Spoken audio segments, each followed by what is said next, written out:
The hearts and minds of America will never forget that day, April 19, 1995, when the Alfred P. Murrah Federal Building in Oklahoma City was bombed. It was unbelievable. We all watched as people clung to each other and prayed for hope. The children, the policemen, the firemen, it affected us all. In one fatal event, Oklahoma City and the nation suddenly, spiritually, united together in search of hope, courage, and a new beginning for ourselves and the children. Leading in that search were two people whose devout private faith guided them and kept them strong, inspired all of us. Governor and Mrs. Frank Keating. And we're very proud and honored to have them here with us this morning. Please welcome them with me.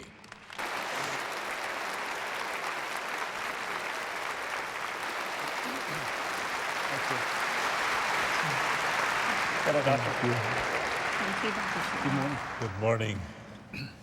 I am so honored to have you here. I've never had guests that have stood here of whom I am more proud than the two of you because of your faith and the way you use that so positively when the horrific thing happened. Tell me, Governor, I'm sure you can remember exactly where you stood when the news reached you.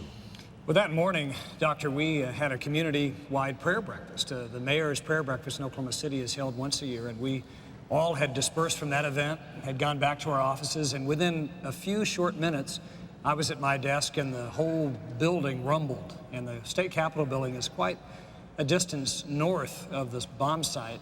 But we knew then, all of us, that something terrible had occurred, and in fact it had. We had there on that day the worst terrorist incident in the history of the United States, not only in terms of lives lost, but in terms of property damage. We had 168 of our neighbors who were murdered, 600 of our neighbors who were injured. We had 320 buildings in downtown Oklahoma City that were damaged or destroyed, 2,000 cars destroyed, and most tragically of all, some 170 children lost one of their parents, 30 children lost both of their parents. Just a real agonizing, horrific event. Where were you when you heard the news? I actually was at our home in Tulsa, Oklahoma, having been prepared for meetings to occur all day long when the phone rang, and a very dear friend of mine from Oklahoma City called to tell me to turn the television on because the site of the bomb had just come over the air, and she said, "Do you know what happened? Where's Frank? What's going on?"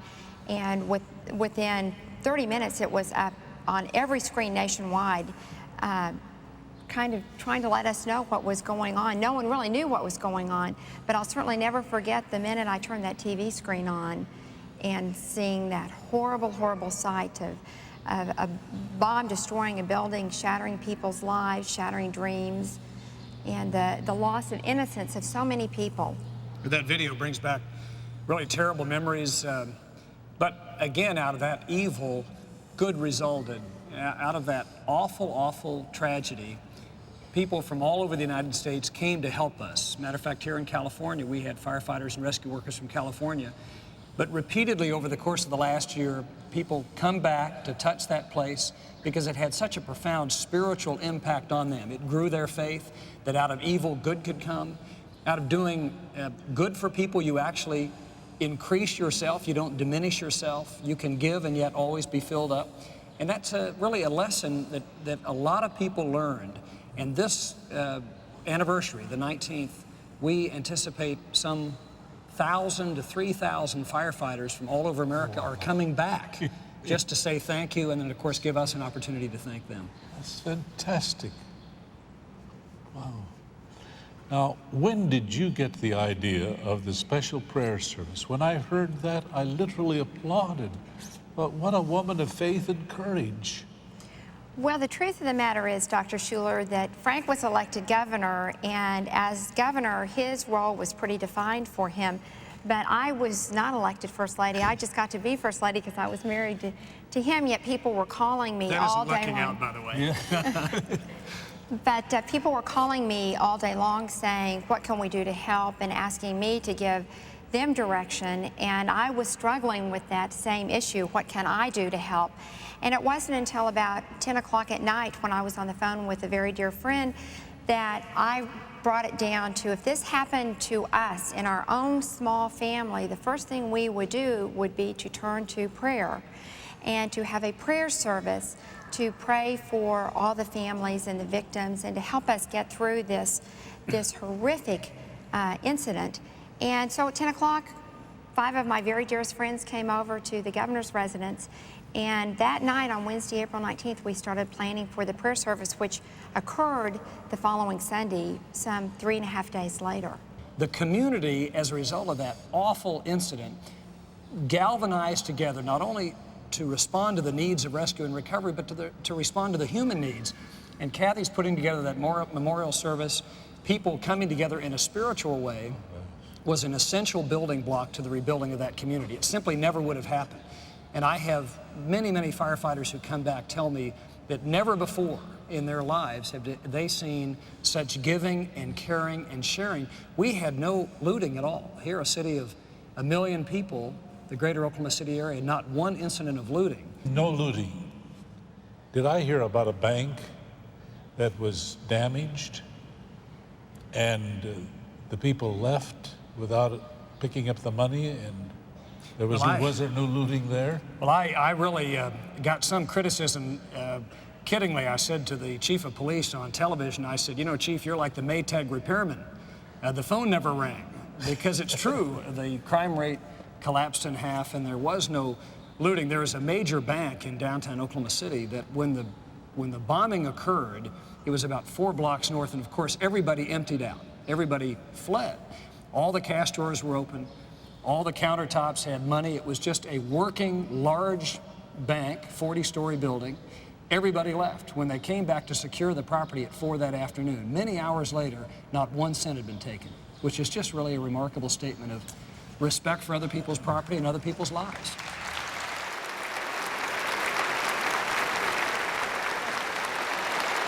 Kathy, I heard that you organized the putting of a rose on every pillow for these firemen. Is that true?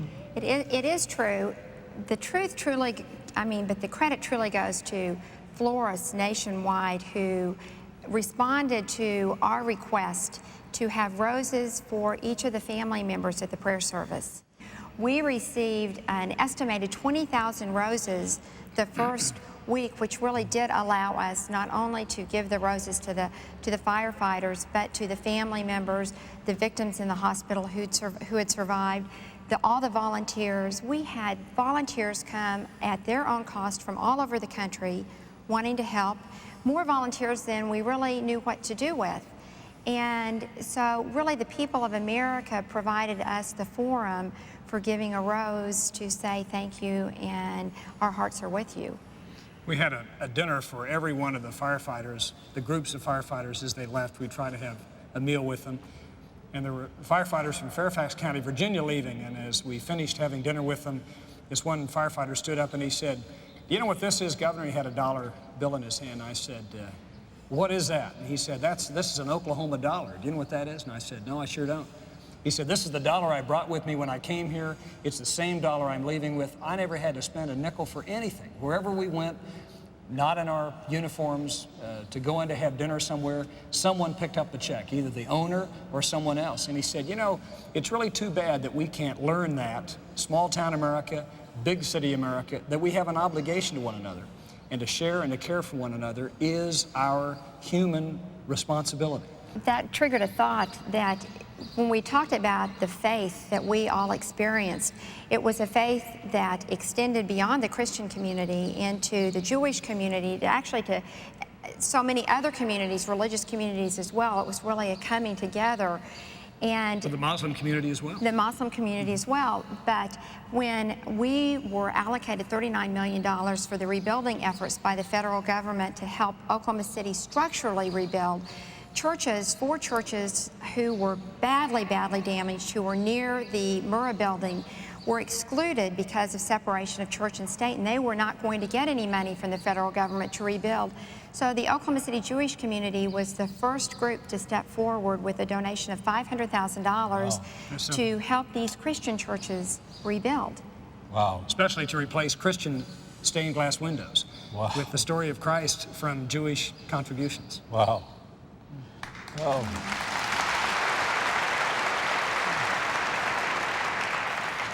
I'm sure you must have heard the skeptic or the very sincere, confused soul say, how can there be a God when something like that happens? After you saw it, you've been through it, and you look back a year later, what would you say to that person who's listening to you right now somewhere out there? Well, as Billy Graham said, you can't explain that something that evil could occur, that one human being would do that to another human being. But once it was over, once you see the goodness in thousands and tens of thousands of people, the act of one or two evil individuals is more digestible. The fact is, everyone came together at a time when we needed to come together and shared.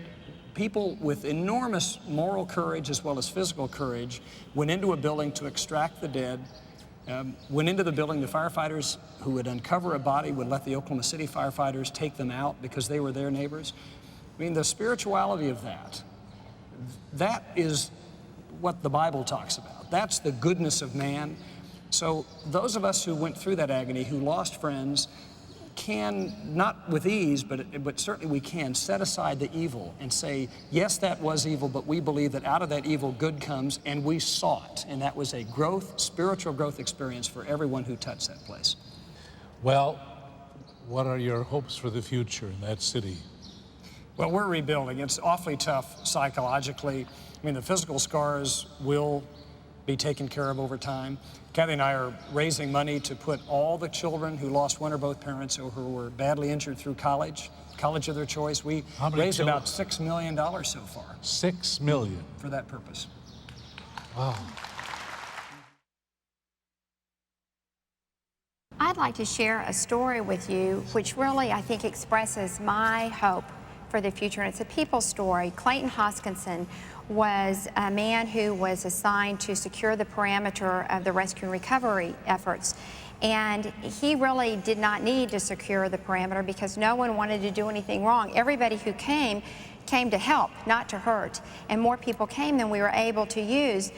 And one morning, one cold, cold, rainy morning, he was standing on duty when a car came around the corner that you could hear clanking, and if you could visualize a car being held together with string, barely being able to be mobile, he went up to that car and the window was rolled down a little bit, and he stuck his head in and said, "What may I do to help you?" And a gentleman said, "I came to drop my steel-toed work boots off," and he said, "I understand that there is a shortage for the workers who are going, the firefighters going in, and I want to help." And anyways, Clayton stuck his hand in to reach for those boots. He noticed in the back seat two little children who were barely clothed, and it was bitterly cold, and a wife in the front seat of the car who was poorly attired, clearly a very poor family, and he reached in to grab those boots, and those boots were warm. And he looked down at the man driving the car, and he was barefooted, and he said, "Sir, no one expects you to give your shoes." And he said, "Oh, but no, I want to help." And it would be my hope that people would continue to take care of their neighbor and to have that compassion and that selflessness through all walks of life and give so freely of themselves and have the faith and belief that we can make a difference. Wow.